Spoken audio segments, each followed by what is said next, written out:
राम राम दोस्तों। SSC GD recruitment 2023-24 total post 75,768। Qualification है भाई 10वीं पास। नोटिफिकेशन हो गया भाई जारी। ऑनलाइन कैसे करेंगे अप्लाई सब बताएंगे दोस्तों इस वीडियो में। Total post 84,866। तो दोस्तों आप पूछेंगे कि ये क्रॉस का निशान क्यों लगाया हुआ है, तो इसका एक कारण है। तो आइए दिखा देता हूँ इसका क्या कारण है क्रॉस का। तो दोस्तों यहाँ पर एक न्यूज़पेपर की न्यूज आई हुई है जिसमें दिखाया गया भाई 84,866 पदों पर होगी भर्ती। एचएसएससी की साइट पर अभी तक कोई भी ऐसा नोटिफिकेशन नहीं आया है जिसमें 84,866 पद दिखाए गए हो। तो दोस्तों इस वीडियो में आपको पूरी डिटेल से बताया जाएगा कि ऑनलाइन फॉर्म कब से शुरू होंगे भाई और लास्ट डेट कब है। सीएपीएफ यानी कि भाई पैरामिलिट्री फोर्स में कौन सी फोर्स में कितनी वैकेंसी है, और भाई कैटेगरी वाइज वैकेंसी बताई जाएगी। फिजिकल टेस्ट कैसा होगा भाई, रिटर्न एग्जाम कैसा होगा, कहाँ से क्वेश्चन आएंगे, कितने क्वेश्चन आएंगे, तो सब कुछ इस वीडियो में डिटेल से बताया जाएगा। तो दोस्तों यदि आप मेरे चैनल पर नए हो तो भाई अपने फौजी भाई के चैनल को सब्सक्राइब कर लीजिएगा, वीडियो को लाइक कर दीजिएगा और बेल आइकन को प्रेस कर लीजिएगा ताकि आने वाली हर नई वीडियो का नोटिफिकेशन आपको समय से मिलता रहे। तो आइए अब दिखाते हैं आपको एसएससी जीडी नोटिफिकेशन। तो दोस्तों ये एसएससी जीडी का नोटिस है भाई। Constable GD, central arm police force, CAPF,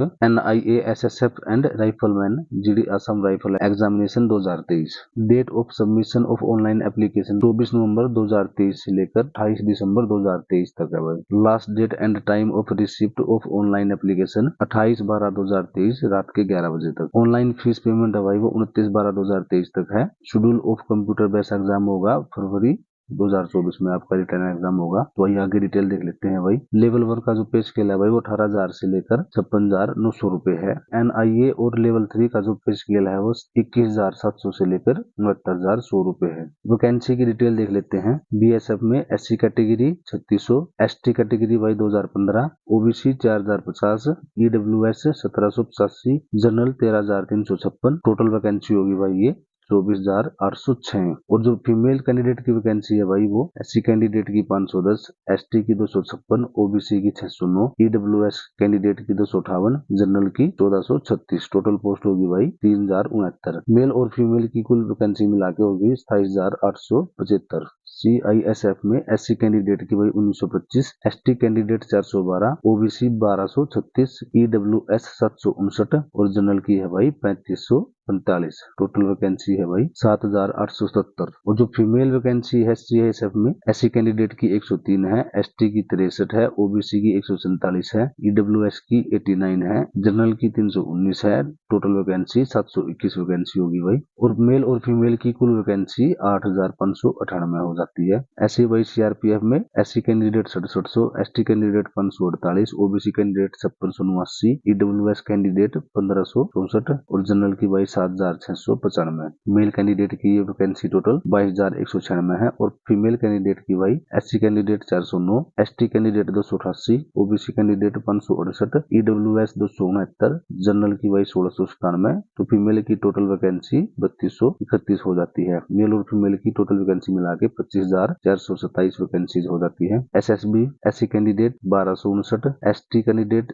365, OBC 1190, EWS 280, general 1745। तो टोटल मेल वैकेंसीज हो जाती है 4839। तो कुल मिला के भाई टोटल मेल वैकेंसीज हो जाती है 4839। सीआरपीएफ में female SC candidate 409, ST 288, OBC 568, EWS 269, general 1697। तो कुल फीमेल वैकेंसी होगी 3231। और मेल और फीमेल की वैकेंसी मिला के भाई 25,427 वैकेंसीज हो जाती है। आईटीबीपी में भाई एससी कैंडिडेट मेल की है 612, एसटी कैंडिडेट की 209, ओबीसी 594, ईडब्ल्यूएस 104, जनरल की होगी भाई 1045। टोटल वैकेंसी होगी 2564। और फीमेल कैंडिडेट की होगी भाई SC candidate 70, ST 66, OBC 99, EWS 8, general की 199। तो टोटल फीमेल वैकेंसी होगी 442। मेल और फीमेल की वैकेंसी मिला के हो जाती है 3,006। आसाम राइफल में भाई 885 एससी कैंडिडेट की वैकेंसीज है, ST candidate 401, OBC 808, 621 EWS candidate की है और जनरल की है 1909। टोटल वैकेंसीज हो जाती है भाई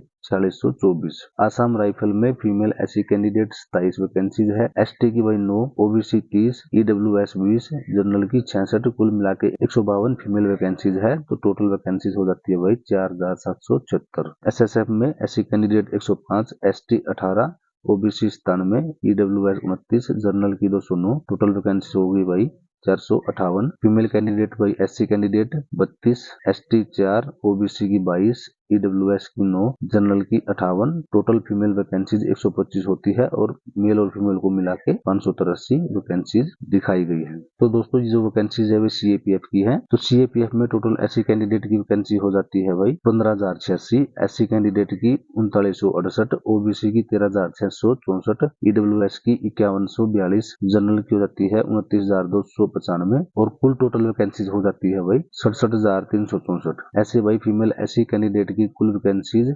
1250 हो जाती है, SC candidate 701, OBC 1575, EWS 664, general 3979। Total vacancy हो जाती है भाई 8179। टोटल मेल फीमेल की वैकेंसी मिला के 75,543 हो जाती है। आईएनए में भाई एससी कैंडिडेट की 45 वैकेंसी है, एसटी कैंडिडेट की 19, ओबीसी कैंडिडेट की 34 है भाई, ईडब्ल्यूएस की 29 है, जनरल की भाई 98 है। टोटल 225 वैकेंसीज है। तो इन सभी वैकेंसीज को मिला के टोटल योग हो जाता है 75,768 वैकेंसीज हो जाती है। जो एज लिमिट है भाई वो 18 से 23 साल होना चाहिए। यहाँ पर कुछ कैटेगरी वाइज रिलैक्सेशन भी दिया गया है, तो दोस्तों आप इसको देख लेना। इस पीडीएफ का लिंक वीडियो को डिस्क्रिप्शन में भी डाल दूंगा, तो आप वहां से चेक कर लेना। तो आइए आगे देख लेते हैं दोस्तों। इंपोर्टेंट क्या है इसमें, एजुकेशन क्वालिफिकेशन 10वीं पास होना चाहिए भाई, रिकॉग्नाइज बोर्ड से। एनसीसी के सर्टिफिकेट के भी भाई नंबर मिलेंगे, बोनस अंक मिलेंगे। तो दोस्तों देख लेते हैं कि इसको अप्लाई कैसे करना है। अप्लाई करने से पहले आपको कुछ डॉक्यूमेंट की जरूरत पड़ेगी। तो सबसे पहले आपको डॉक्यूमेंटों को रेडी कर लेना है। जैसे आपकी एक पासपोर्ट साइज फोटोग्राफ होनी चाहिए, जिसका साइज भाई 20 KB से 50 KB के बीच में होना चाहिए। एप्लीकेशन फीस 100 रुपए है भाई। महिलाएं, एससी और एसटी कैंडिडेट और एक्स सर्विसमैन के लिए भाई कोई फीस नहीं है। जो ऑनलाइन फीस है वो 29/12/2023 तक पे कर सकते हो। Centre of examination, examination centre and centre code. तो दोस्तों यहाँ पर एग्जामिनेशन सेंटर और सेंटर कोड दिए गए हैं, आप अपने रीजन के हिसाब से उसको अप्लाई कर सकते हो। स्कीम ऑफ एग्जामिनेशन, दोस्तों जो आपका रिटन एग्जाम होगा वह कंप्यूटर बेस्ड होगा, जो कि हिंदी और इंग्लिश लैंग्वेज में होगा। इस एग्जाम में आपके 80 क्वेश्चन आएंगे, प्रत्येक क्वेश्चन 2 अंक का होगा, यानी कि टोटल 160 अंक का आपका क्वेश्चन पेपर हो गया और समय है जो 1 घंटे का दिया जाएगा। एग्जाम में दोस्तों जो पार्ट ए रहेगा वह जनरल इंटेलिजेंस एंड रीजनिंग का रहेगा, 20 क्वेश्चन 40 मार्क। पार्ट बी है जनरल नॉलेज और जनरल अवेयरनेस का रहेगा, 20 क्वेश्चन आएंगे, 40 मार्क का होगा। पार्ट सी है एलिमेंट्री मैथमेटिक्स का होगा, 20 क्वेश्चन आएंगे, 40 मार्क का होगा। जो पार्ट डी है वह हिंदी और इंग्लिश का होगा, जिसमें 20 क्वेश्चन आएंगे और 40 मार्क का होगा। नेगेटिव मार्किंग दी गई है दोस्तों 0.50, यानी कि 1/4 नेगेटिव मार्किंग है। फिजिकल एफिशिएंसी टेस्ट यानी कि पीटी देख लेते हैं भाई। पीटी में क्या होगा, पीटी में मेल के लिए 5 किलोमीटर की रेस होगी, जो कि 24 मिनट में पूरी करनी है। फीमेल के लिए 1.6 किलोमीटर की रेस होगी, 8.5 मिनट में इसको पूरा करना है। Physical standard test PST height है भाई जो और मेल के लिए 170 सेंटीमीटर है, फीमेल के लिए 157 सेंटीमीटर है। इसमें कुछ रिलैक्सेशन भी दी गई है भाई। जो एसटी कैंडिडेट मेल है 162.50 सेंटीमीटर की हाइट होनी चाहिए और फीमेल की 150 सेंटीमीटर होनी चाहिए। जो भाई नॉर्थ ईस्ट स्टेट से बिलोंग करते हैं उनकी हाइट 157 सेंटीमीटर मेल और 147.5 सेंटीमीटर फीमेल की होनी चाहिए। चेस्ट है दोस्तों मेल कैंडिडेट के लिए नॉर्मल 80 सेंटीमीटर और फुलाव के साथ 5 सेंटीमीटर। दोस्तों इसमें भी कुछ रिलैक्सेशन दी गई है। जो एससी कैंडिडेट है भाई 76 सेंटीमीटर और 5 सेंटीमीटर फुलाव के साथ, नॉर्मल 76 सेंटीमीटर होनी चाहिए और छाती का फुलाव 5 सेंटीमीटर होना चाहिए। जब आप फॉर्म को अप्लाई करोगे तो वहां पर आपको कोड मांगे जाएंगे, यानी कि बीएसएफ के लिए ए कोड है भाई, सीआईएसएफ के लिए बी कोड है, सीआरपीएफ के लिए सी, एसएसबी के लिए डी, आईटीबीपी के लिए ई, असम राइफल के लिए एफ, एसएसएफ के लिए एच, एनआईए के लिए जी। तो दोस्तों जब आप ऑनलाइन फॉर्म को अप्लाई करेंगे तो आपको ये कोड, यानी कि जो सी भी फोर्स में आप जाना चाहते हो तो उनका कोड यहाँ पे दिया गया है, तो इसी के अकॉर्डिंग ही आपको अप्लाई करना है। तो दोस्तों यहाँ पर कुछ हेल्पलाइन नंबर भी दिए गए हैं, यदि आपको कोई दिक्कत परेशानी होती है तो आप यहाँ कॉन्टेक्ट कर सकते हैं। तो दोस्तों अब देख लेते हैं कि फॉर्म को अप्लाई कैसे करना है online. Procedure of filling online application. तो सबसे पहले यहाँ पर 1 टाइम रजिस्ट्रेशन करना होता है और उसके बाद में आप एप्लीकेशन को ऑनलाइन फिल करोगे, यानी कि भाई जो आपका एप्लीकेशन है वह 2 पार्टों में फिल होगा। पार्ट ए में तो आपको 1 टाइम रजिस्ट्रेशन करना होगा और पार्ट बी में आपको फॉर्म को अप्लाई करना है। तो वो भी हम आपको आगे वीडियो में दिखाएंगे कि कैसे अप्लाई कर सकते हैं। तो दोस्तों आइए देख लेते हैं भाई बेसिक डिटेल, यानी कि रजिस्ट्रेशन कैसे करना है। ये रजिस्ट्रेशन के लिए बताया गया है। सबसे पहले आपके पास आधार कार्ड नंबर होना चाहिए। अगर आपके पास आधार कार्ड नंबर है तो इस पर क्लिक कर देना भाई, और आधार नंबर को फिल कर देना है और उसको वेरीफाई कर देना है। फिर आपको यहाँ से टाइप आईडी को सिलेक्ट कर लेना है। जैसे यहाँ एग्जाम्पल में दिखाया गया है कि वोटर आईडी सिलेक्ट कर ली है, तो आपको वोटर आईडी का नंबर इंसर्ट कर देना है। फिर अपना नाम इंसर्ट कर देना और नाम को वेरीफाई कर देना है। यदि आपका नाम चेंज है तो यस कर देना है, नहीं तो नो पर क्लिक कर देना है। 3A में फादर नेम इंसर्ट कर देना है, वेरीफाई कर देना है। 4th में मदर नेम को इंसर्ट कर देना है और वेरीफाई कर देना है। फिर डेट ऑफ बर्थ इंसर्ट कर देनी है, डेट ऑफ बर्थ को वेरीफाई कर देना है। कॉलम 6 में 10वीं क्लास की डिटेल को फिल करना है। एजुकेशन बोर्ड, जिस बोर्ड से भी आपने 10वीं पास की हुई है उसकी पूरी डिटेल इसमें डाल देनी है। फिर दोस्तों 10वीं क्लास का रोल नंबर इंसर्ट कर देना है। रोल नंबर को वेरीफाई कर देना है।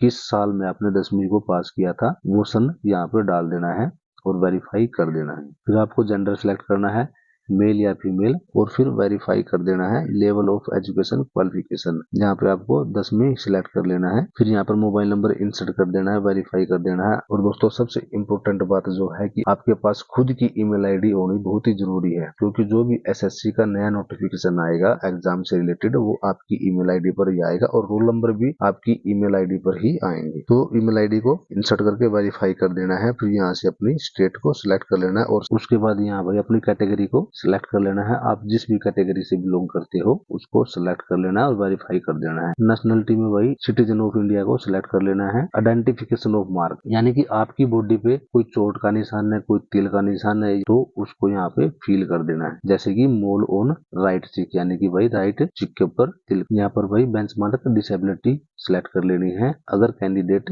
डिसेबल है तो वहाँ उसका सर्टिफिकेट नंबर। फिर परमानेंट एड्रेस, यहाँ पर स्टेट को इंसर्ट कर देना है, फिर डिस्ट्रिक्ट को इंसर्ट कर देना है और अपना एरिया पिन कोड इंसर्ट कर देना है। यदि दोस्तों आपका आधार कार्ड का एड्रेस और जहाँ पर आप अभी रह रहे हो उसका एड्रेस सेम है तो आपको is permanent address same as permanent address, तो यस पर क्लिक कर देना है। अदरवाइज नो पर क्लिक करके प्रेजेंट एड्रेस को इंसर्ट कर देना है। उसके बाद आई एग्री पर क्लिक करके फाइनल सबमिट कर देना है। फाइनल सबमिट से पहले दोस्तों एक बार अपनी डिटेल को अच्छी तरह से चेक कर लेना है, उसके बाद ही फाइनल सबमिट करना है। तो दोस्तों ऐसे आप अपना रजिस्ट्रेशन कर सकते हो। रजिस्ट्रेशन करने के बाद आपके मोबाइल नंबर और ईमेल आईडी पर आपके पास यूजर नेम और पासवर्ड आ जाएगा, तो आपको उस यूजर नेम और पासवर्ड को डालकर लॉगिन कर लेना है। लॉगिन करने के बाद अब हमें फॉर्म के लिए अप्लाई करना है। उसके लिए अनेक्जर 2A फॉर्म फिल होगा। तो सबसे पहले यहाँ पर कैंडिडेट नेम को इंसर्ट कर देना है। अगर आपका नेम चेंज है तो उसको इंसर्ट कर देना है। फादर नेम इंसर्ट कर देना है, mother name, date of birth,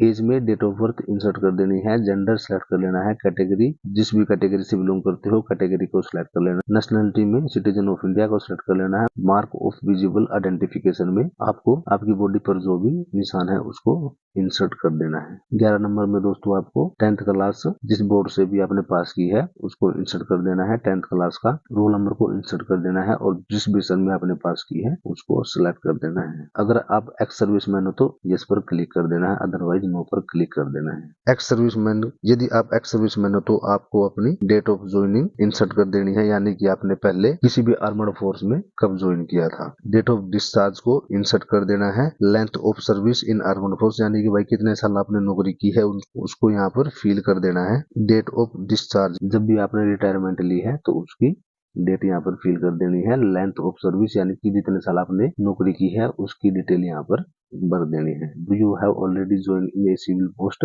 bye available benefit of reservation for ex serviceman, यानी कि भाई यदि आपने कोई सिविल पोस्ट में अभी जॉब कर रहे हो तो यस और नो पर क्लिक कर देना है, उसकी डिटेल को फिल कर देना है। वेदर सीकिंग एज रिलैक्सेशन, यानी कि दोस्तों यहाँ पर अगर आपको एज में रिलैक्सेशन मिल रही है तो यस पर क्लिक कर देना है और अपनी कैटेगरी को यहाँ पे सिलेक्ट कर लेना है। और आपके पास एनसीसी सर्टिफिकेट है तो यहाँ पर यस और नो सिलेक्ट कर लेना है। 17वें नंबर में दोस्तों आपको अपना एग्जाम का सेंटर का प्रेफरेंस भरना है कि आप अपना एग्जाम कौन सी जगह देना चाहते हो। एग्जाम की कोड दोस्तों आप पीडीएफ से देख लेना, पीडीएफ का लिंक डिस्क्रिप्शन में मिल जाएगा। एग्जाम सेंटर में आपको 3 कॉलम दिए जाएंगे, यानी कि 3 चॉइस दी जाएगी, आपको तीनों चॉइस को फिल करना है। तो इन तीनों चॉइस में से कोई एक एग्जाम सेंटर आपका आ जाएगा। फिर दोस्तों यहाँ पर अपने स्टेट को सिलेक्ट कर लेना है, यानी कि जिस स्टेट का आपका डोमिसाइल है उसको सिलेक्ट कर लेना है। डिस्ट्रिक्ट को सिलेक्ट कर लेना है, डिस्ट्रिक्ट को कंफर्म कर देना है। यदि आपने अपनी स्टेट को चेंज किया हुआ है, यानी कि भाई भाई आप पहले किसी दूसरी स्टेट में रहते थे और अब किसी कारणवश दूसरी स्टेट में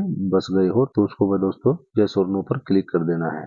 यहाँ पर दोस्तों यदि आपके पास EWS सर्टिफिकेट है तो यस पर क्लिक कर देना है, अदरवाइज नो पर क्लिक कर देना है। फिर अपनी स्टेट सेलेक्ट कर लेनी है और डिस्ट्रिक्ट को सेलेक्ट कर लेना है। यदि दोस्तों कैंडिडेट नक्सल इफेक्टेड एरिया यानी कि जैसे छत्तीसगढ़ हो गया, झारखंड हो गया और इंडिया की जो भी और स्टेट है जिसमें नक्सल प्रभावित क्षेत्र है या फिर मिलिटेंट प्रभावित क्षेत्र है, तो उसमें आप यस कर सकते हो, अदरवाइज नो क्लिक कर देना। Candidate belong to border district यानी बॉर्डर डिस्ट्रिक्ट से आप बिलोंग करते हो तो यस और नो क्लिक कर देना है। जो 23वां नंबर है दोस्तों ये बहुत ही इंपॉर्टेंट है, preference for post of CFF organisation, यानी कि यहाँ पर आपको अपनी प्रीफरेंस भरनी है। जो दोस्तों मैंने ऊपर वीडियो में बताया था कि BSF के लिए कोड A होगा, तो यहाँ पर आपने उनको भर देना है। जिस भी पोस्ट में आप जाना चाहते हो उसको यहाँ पर भर देना है। अगर आपके पास हाईएस्ट एजुकेशन क्वालिफिकेशन है तो यहाँ पर सिलेक्ट करके उसको फिल कर देना है, यानी कि 10th के बाद +2 ग्रेजुएशन पोस्ट ग्रेजुएशन है तो यहाँ पर उसको सिलेक्ट कर देना है। Detail of qualify education qualification,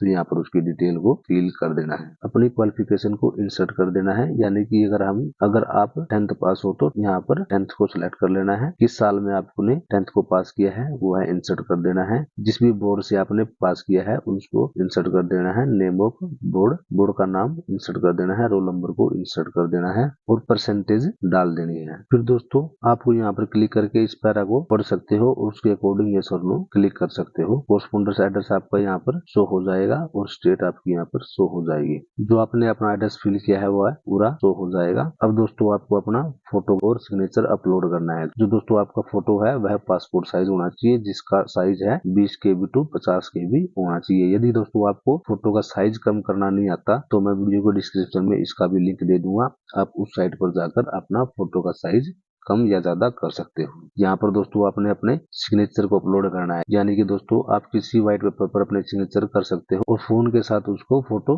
capture कर सकते हो और उसका साइज बना लेना है 10 KB से 20 KB के अकॉर्डिंग और चूज फाइल पर क्लिक करके वो अपलोड कर देना है। फोटोग्राफर और सिग्नेचर अपलोड करने के बाद तो आपको यहाँ पर सिलेक्ट करना है कि आपका जो फोटो है लेटेस्ट होना चाहिए, 2 या 3 महीने से ज्यादा पुराना नहीं होना चाहिए।